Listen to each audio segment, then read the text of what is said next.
We've been living in the house now for 8 months. It's starting to get cold out, and I know we don't have a lot of insulation up here. Can you help us?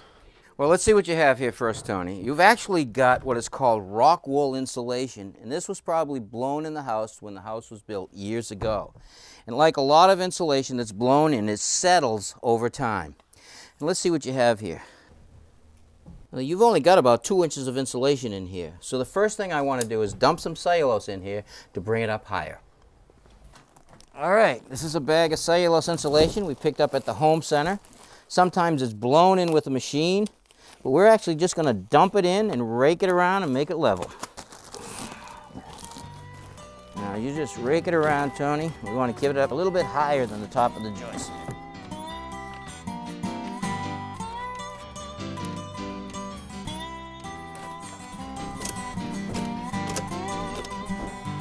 We want to get in as much as we can.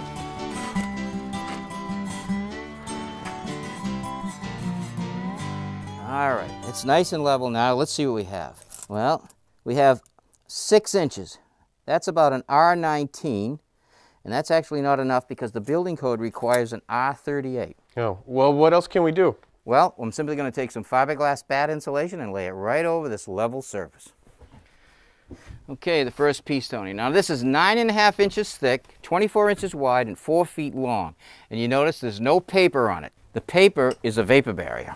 Whenever applying over insulation, you want to make sure there's no vapor barrier between the two because it will trap moisture between them. And if you trap moisture between them, the lower insulation will get wet and it'll be useless.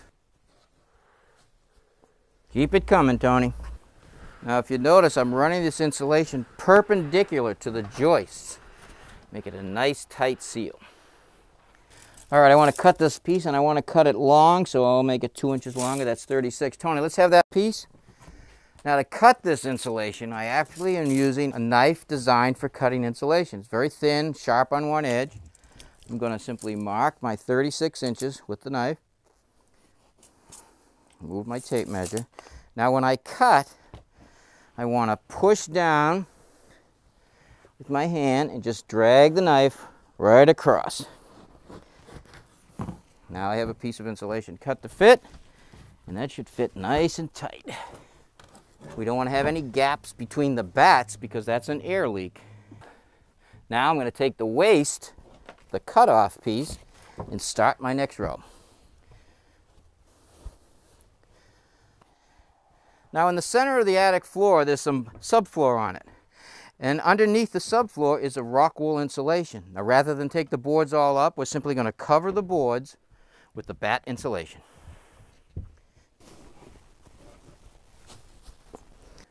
Now people like to store things in their attic, but if you insulate the attic like we did and you put things on top of the insulation will not be effective. You cannot compress it.